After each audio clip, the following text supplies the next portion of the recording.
According to new research from Amazon Ads and Skift, 97% of travelers will take a leisure trip in the next year. These customers are looking for more than a deal. They're looking for a new experience. Travelers discover destinations through entertainment, recommendations, and everyday moments, with 1 in 4 finding their next destination while streaming shows and movies. That's where Amazon Ads comes in. Amazon Ads Solutions empowers advertisers to engage travelers across Prime Video, Twitch, and shopping channels with personalized messaging that inspires and converts.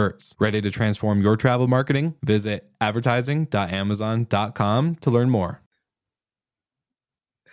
All right. Well, welcome back to another edition of Good Morning Hospitality. And in today's episode, we are going to be reviewing our predictions that we shared at the beginning of the year and seeing how accurate they were. I'm a little bit nervous, but I think we should get into it. Yeah, let's do it.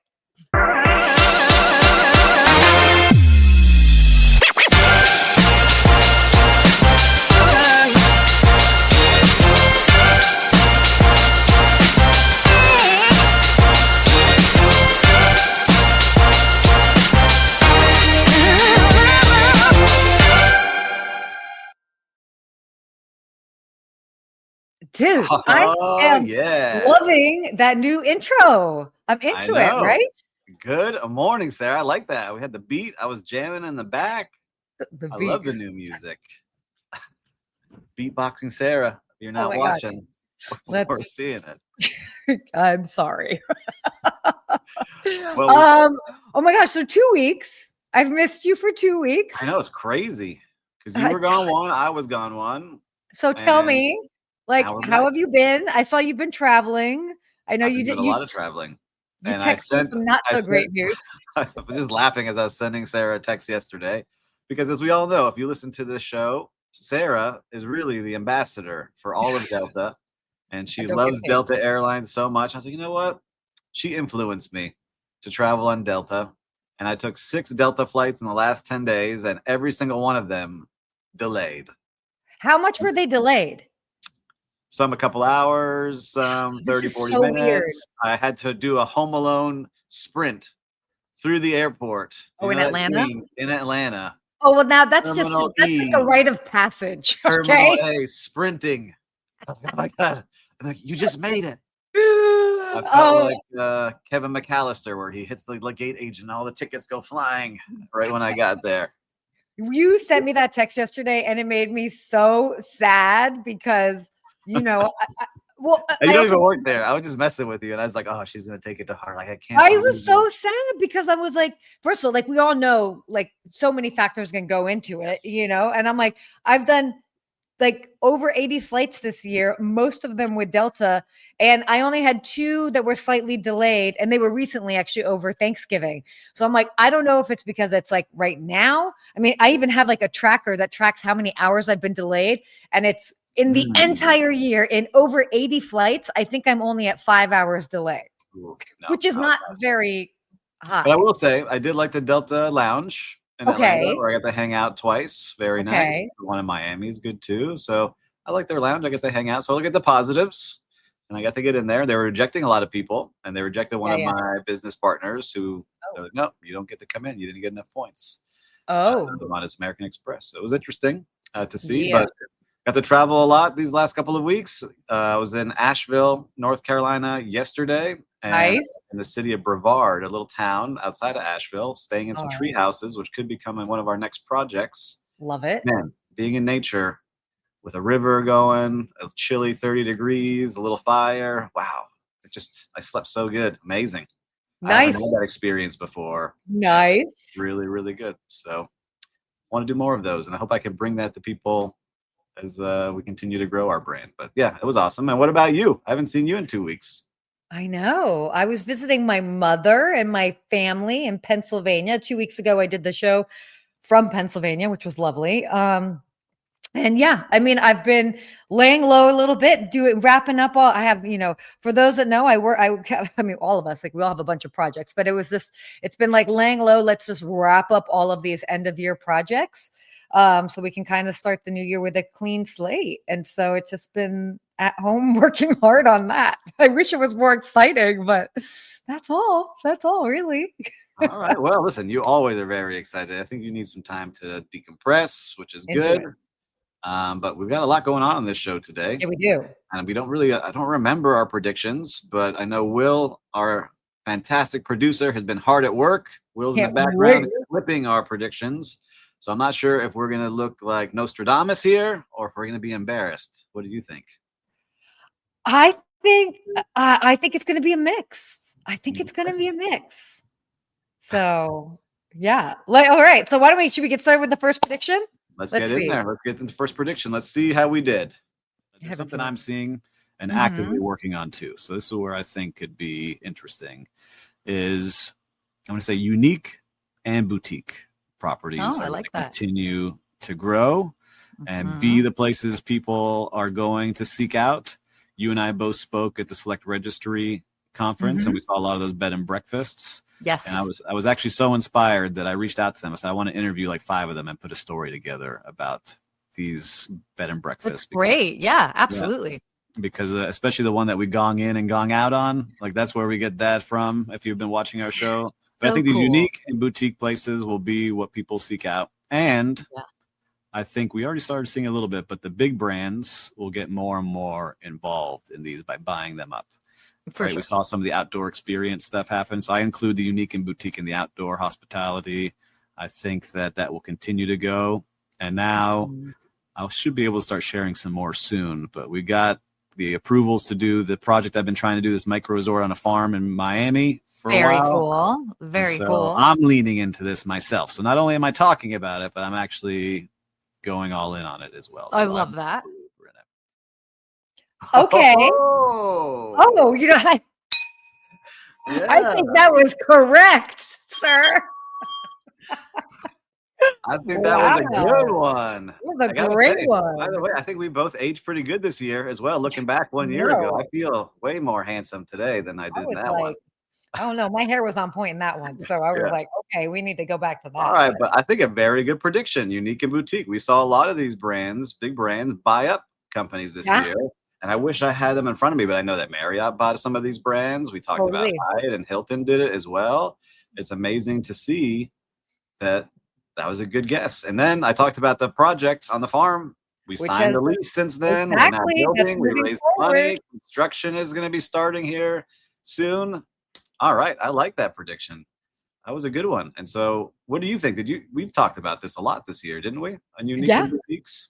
Oh, absolutely. I mean, it's like, we've seen this continually discussed. Obviously, you know, I mean, you have a front row seat for the outdoorsy sort of space, but absolutely leaning heavily into unique and boutique stays.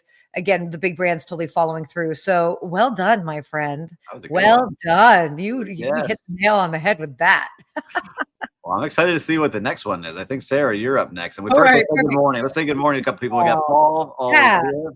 And Paul was texting me yesterday, like, you better be right on your predictions. And I was like, hey, Paul. Ooh. And Christelle saying good morning from Palm Beach. I haven't been up there in a while. I need to get back up to the Colony Hotel up there and say hello to my friends. I need to come visit you guys in Florida soon. Next year. All right. Next prediction. Let's see. I think people are really going to be double downing on workforce development. It's, you know, we're now several years out of the pandemic, kind of finding our stride. As somebody who visits multiple large cities in the year and stays in multiple types of hotels, from, you know, smaller properties to you name it. Talent is still very challenging. And I think at this point, and I had said this before, is that what businesses really need to do is invest in their employees so that it helps make them feel like they're part of something. And you have more employee retention. It increases employee retention. So I'm feeling like now we're kind of seeing a bit more of that. I've been pleasantly surprised with the hospitality that I've received in places. So I feel like it's been like they turned the volume up on it, you know, whereas for a while, people just did not care. And you could tell, and it was so. Okay. So first of all, double downing. Wrong part of how you say that word. Doubling down. All right, guys. All right. That's been corrected. You're wiser than Sarah a year ago. You see? Oh my God. Sometimes when I think too quickly, it just doesn't come out the same way. I think that's accurate. I think that was that's so good. Thank you, Paul. I love it. I love it. Oh, everybody's bringing the funny this morning. Keep bringing it. I think that's accurate. I think that we saw a lot of big brands that were really shifting and focusing more on their employees, their employee development, just across the board. I mean, there's obviously been a lot of shifts and changes depending on market, but in general, I feel like that's been something where companies have turned inward, so to speak. What did you feel that? Yeah, I mean, the first thing that hit my mind when I was looking at that was that Hilton was named the #1, place to work, not just in hotels, but I think it was like across the board. And You're so right. to do that, you really need to be investing in people and how you're training them and giving opportunities. Totally.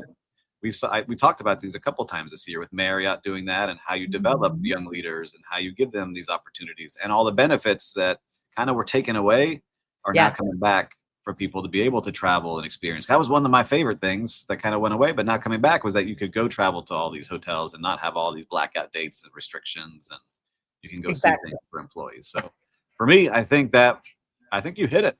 I think that was a good one. And the training, I've seen a lot of training going on with a lot of new training tools, and I think that's a good one.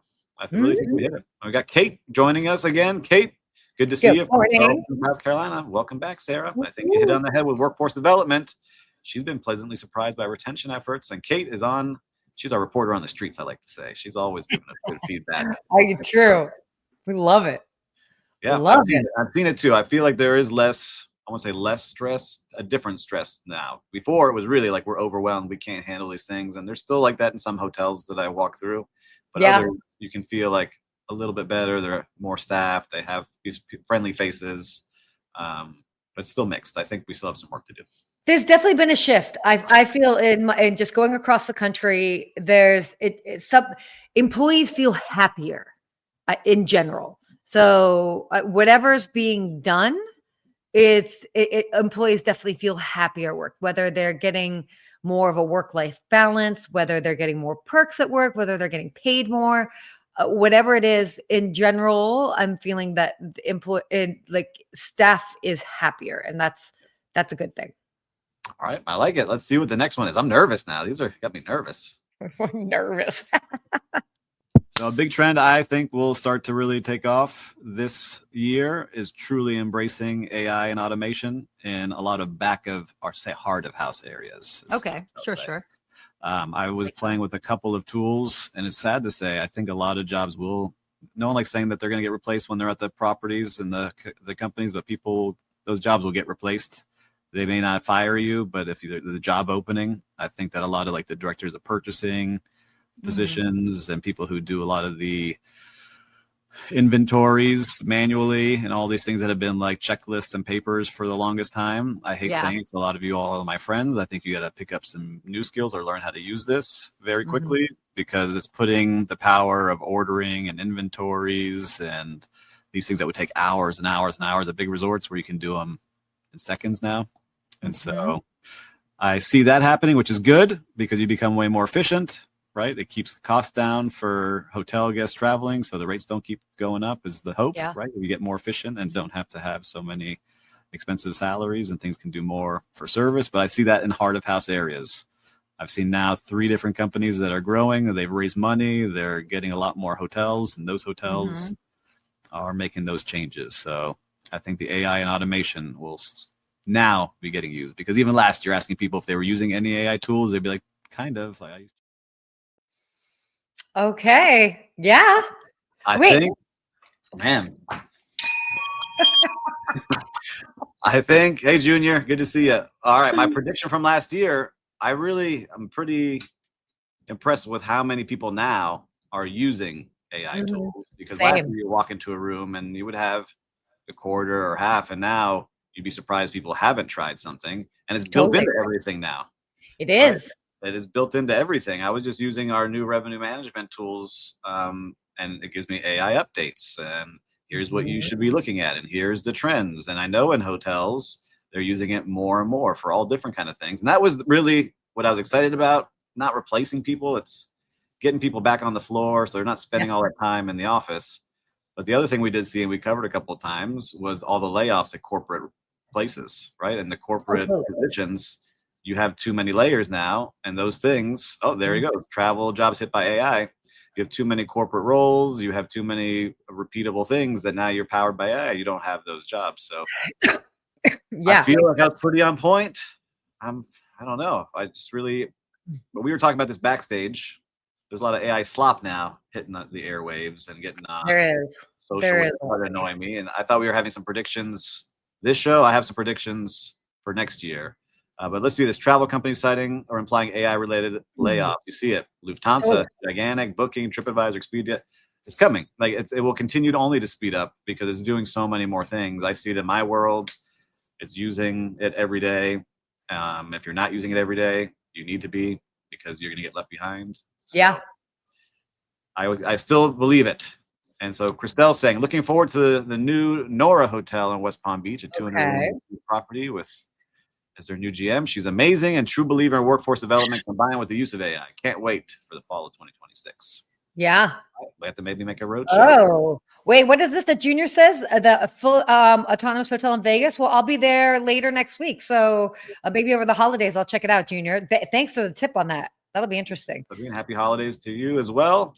Yeah, I think it will continue more and more. I mean, I saw it like going to the Delta Lounge. I didn't need to talk to anybody. You just scan your code and put your credit card in, and the green light goes on, and just head on in. But let's see what happens. I think it will be a benefit in the end. It's just going to shake up a lot of positions. Yeah. Sure. I know. I definitely think, I mean, we're in the middle of it. We haven't seen the end of the shakeup and the changes and how it's going to continue to be implemented. I mean, look, at the end, also on top of things, it didn't help that the economy was not exactly all rosy and sparkling this year. So I think that sort of expedited the layoffs, because it's like, well, we just got to figure out and like just use AI for that. So yeah, there's a lot of changes, but I do think, if you continue to educate yourself in terms of just using AI and technology in a different way, it's like when we went from Rolodexes to using Google in the world of we got the David Turk coming in on YouTube, my bro. Okay. Tokyo, Japan. A lot of AI services in the hotels that help with check-in, check-out, and room service. Allows for staff to be more accessible to customers. That's what I want to hear more of, David. And I can't wait to catch up this week and see all the stuff he went through in Tokyo. He just got back from 3 weeks over there. Ooh, I might need to pick his brand. I might be there in January, so we'll see. All right, well, that was a good one. Let's see what's next. All right. Roll it. One of the trends that I feel like is just even happening even more. Hold on, I have my notes here. Where'd it go? Is really, and I've seen this in a lot of properties, really leaning into like revenue diversification of multi-use spaces. So really leaning into whether it's like the lobby bar or different offerings that really will drive revenue in different ways. I know that we were seeing a lot of that prior to the pandemic. I know that, again, it all depends on market, but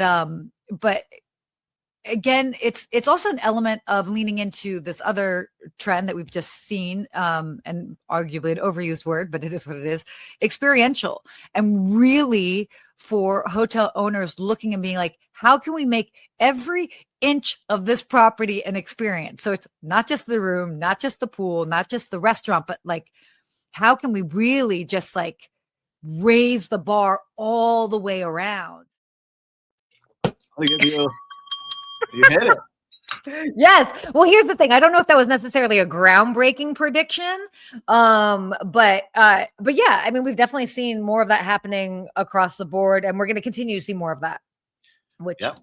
Yeah, I agree. And I can just say, I know there's a lot of companies out there. I'm always going to give my friends at Real Time Reservation a shout out, because they're powering every single area of a hotel to make it bookable and be able to turn it into experiences. There's other competitors out there. There's like 3 or 4 out there doing the same thing as well. And I see them. And basically, I'll say this prediction show, but there are even more things that will be coming out that you can book. And I'm excited to see how prices change up and down for everything in a hotel, just like a hotel room. Right? So you want that table, you want that cabana, you want that chair by the pool, you want that chair by the beach, you want that kids camp spot. Everything will be priced out like that very soon. Yeah. Well, and it kind of goes back to like your prediction as well as this unique and boutique stays. So the unique element is, and it's not just necessarily, outdoors or tree houses, but it's how these boutique hotels can just have a more unique experience in and throughout their property. So I just feel like it's going to continue to grow. And what I love, and I use this as an example, I don't think I mentioned it before, but one of the last properties I worked at was in London, West Hollywood in Beverly Hills. And what they did was such a smart thing. They had this giant room that was like a huge, like it was basically a storage area. And the general manager, and this was years ago, so before the pandemic, had the chance to like, they're going to redo this room. What should they do with it? And maybe somebody else would have been like, oh, we'll create another ballroom space. And he's like, no, we're going to create a screening room. And it was 110 person screening room. And by that one decision, they ended up taking like almost half of the film junket business that was in Los Angeles, because before it was just at the Four Seasons.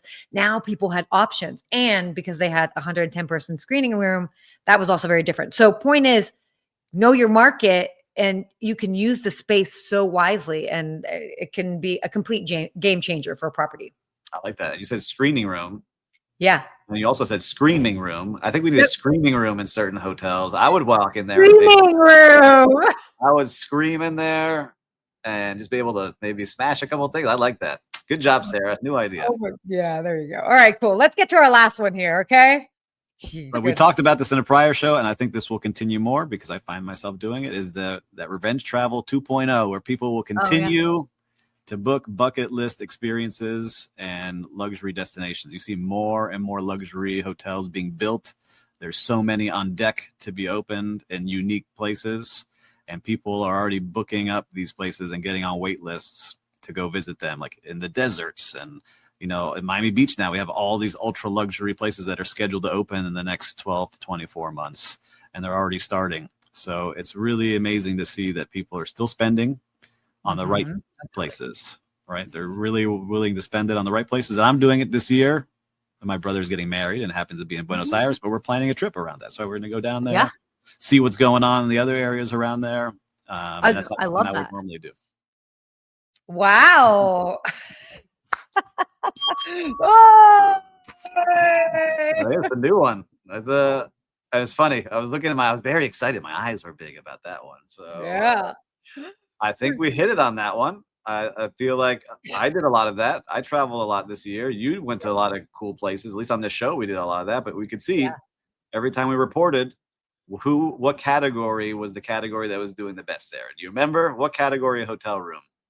With ultra luxury. Ultra luxury. People are spending that money. Yeah, that money. That's ultra luxury. Sure. Oh my gosh. We saw it across the board. And of course, now people are leaning into that. They're going to those. You work with a lot of those people, and they're spending like there is no tomorrow on certain rooms because they want that experience, and they want to make sure they're taken care of, and that will continue. In Miami Beach, they're opening up. All these hotels are now opening. It's just amazing to see all the things. The Andaz proper open, Andaz and proper. And now we have Delano opening in March, which is going to come back. And there's just a bunch of things. Amman is under construction. It's just amazing to see. Hear me out. Miami is the hottest city in the United States right now. It's like the one with the most buzz. It's just like, it's more, for sure. Hands down, it is the hottest large city in the US right now, for sure. Yeah, I can feel it here. Art Basel just passed, and it was Did you survive? It was packed here. It was bananas, which I loved. I loved it. Gosh. Some people hate it. I love it. I took my kids to go see some of this art because it's like everyone from the world comes here to see it. It's in our backyard. Let's go see it. Some people hate on it because like the parties and all that stuff, but it's cool. It's cool to see. when people get caught up in bashing big cities for different things, and they're like, oh gosh, this, that. I mean, even in Los Angeles, it's like, oh, they all like celebrities or this or that. And it's like, that's kind of like part of the fabric of it. And you also you create your own experience in that city. So, oh yeah.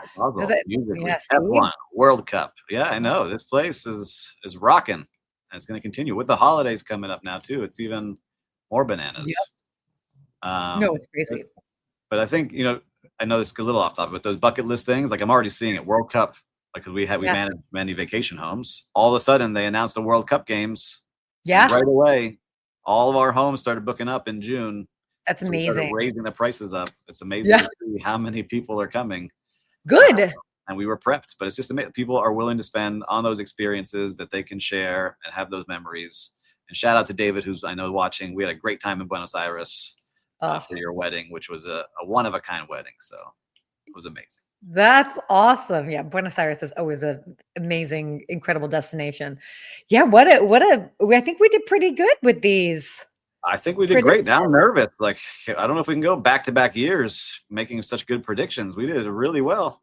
I think we can. I think we have our finger on the pulse of things. Yeah, we're out and about. We're seeing things.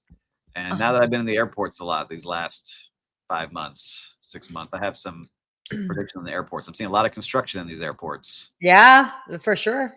I was a little hint on one of my predictions, and I got some other things I want to talk about that I want people to do, but I don't know. I know. I've got a prediction on bucket list trips, but we'll get into that. All right. I like it. So should we jump into what our real-time recap? Yeah, exactly. What have you seen out there on the streets of hospitality? Oh my gosh. On the streets. I will say I've been in some small towns these last 2 weeks. Yeah. I've been in a small town in Texas, and then I was in Brevard, North Carolina. And there's something that I'm starting to feel good about in these small towns because we both live in big cities. But this small town hospitality, I like it. People are very friendly. We open the door. They want to know about you. They want to talk to you. They want to take care of you. I had one lady, and it's her restaurant. She took our order, then made the food, and then brought it out to us. And I was just like, man, I love this lady, just like in the small town in Martindale, Texas. And then same thing in Brevard. We went to this cool restaurant that was French, Italian, Southern. Yeah, okay. Rated it and was delicious. And it was in an old home and was great, And so that's what I'm seeing out there is I think that something with these small towns I want to explore a little bit more across the country. I love that. No, that's great. It's interesting. I saw because I traveled, like the last time I was traveling was over the actual holiday. I was traveling with my mother, which is just hilarious in and of itself. I mean, just think it's like me, like times two. So funny. What she kept going around. She was like, Happy Thanksgiving. And I was like, all right, Mom. Like she was looking for people to say happy Thanksgiving. Oh, she's so nice. Letting it happen organically. But what was very cool was being like watching it, because of course I'm like, Mom, but I'm watching it and how it would just brighten people's faces. You know what I mean? Like she'd say that to like the janitor and they were like, oh, thank you. Happy Thanksgiving to you. And it was cute. And it's this reminder that it just pays to go a little bit out of your way to check in with people, that whether it's to say happy holidays or this or that, whatever it is. And people really appreciate it. So because it helps them, they feel seen. And we all know I have one on that because now you're with your mom. I was with my kids and we went, Starbucks is changing their stores little by little. Their CEOs trying their best. Right? Yeah. And there's a Starbucks that we go to pretty often and they made this change. And beforehand, it was really fast food, like take your order, toss it out of there. And this Starbucks on 41st Street going to Miami Beach. Okay. They've changed and they added newer furniture and more like lounge. But something that changed there is everyone working there had a giant smile on their face and was really friendly. And they would say, like, if you walked in with your dog, Sarah, so good to see you again with your dog. Like they knew people. I was looking like, where is this? Where am I right now? Interesting. They knew people that came up to us after we ordered. How is everything? Everything okay? Can we get you anything? Interesting. So I told my daughter, I was like, it feels different in here. And Sophia's like, yeah, it feels really different. And I said, what do you think it is? She's like, well, a lot of people are smiling, people are friendly. And I said, should we thank them? She's like, no, don't do that. I was like, no, we're going to thank them. And so we went up to Brittany, who is the manager. I said, you guys are doing a great job in here. I could feel the difference. She's like, oh my gosh, you guys are so nice. Thank you so much. We're trying our best to make it really a fun place to hang out. And I was like, well, I don't know where I am. This is not a regular Starbucks. And so my father and son saw that and were like, wow, you really made her day. I was like, yeah, you could do that too, just by thanking people and telling them they're doing a great job. And that was I love that your daughter noticed and that you guys could have that conversation about that. What do you notice? That's amazing. Mm-hmm. Oh my gosh. Wait, we have to do a quick shout out to Jeremy. Jeremy, welcome back. It has been a while. So happy to have you back on the live. That's amazing. So yeah, it's so good. It's so good to see all you familiar. By the way, we love when you guys join and chime in. So please continue to do that. It's cool. Yeah. Wow. It's been great. I love seeing everybody here. I love that you were all doing our predictions. Thank you for all the comments. I won't be here next week. Listen, I love you all. I love you all. But it's my kids' holiday show, and I'm going to be there. No, you have to be super dad. So yeah, that being said, wow, Steve, this is your last show of the year. I don't know what I'm going to do. What are we going to do? I like checking in and laughing and talking to everybody that comes in here with everybody. I'll send you a video note. There you go. Thank you. Kidding. We'll be like, good morning. No. Yeah, you and Katie Klein. Come send that over. So Steve won't be with us next week, but we've got the fabulous Miss Katie Klein, always fun and down to join us. She'll be joining me. So you'll have two fun blondes. Oh yeah, two blondes on whatever. I'm not going to. Hold on. Not that type of show. Two bloods, a whole lot of travel news. That's what I meant. Come on, guys. I don't know where you went. Whatever. So join us next week, because next week will actually be the last show of this year before we come back in January, and there'll be some differences. I'll have a bit of a different background by then, so we'll see. It'll be fun. 2026, big things ahead. I can feel it. It will be. It'll be great. So fun show today. Excellent job on the predictions. You definitely hit the nail on the head. I'm excited for next. Yeah. There we go. Ding, ding, guys. Oh gosh. But this will be great. So be sure to join us next week, and we'll have a nice wrap up for the year. Yeah, listen, guys, we covered a lot of fun things here. If you thought this was a fun show, make sure to share it with one of your friends. They're going to have fun with us too. The more people we get in this community, the better it is. We love sharing this time with all you. But until next year. For you. Yeah, stay hospitable. Yes. Stay hospitable.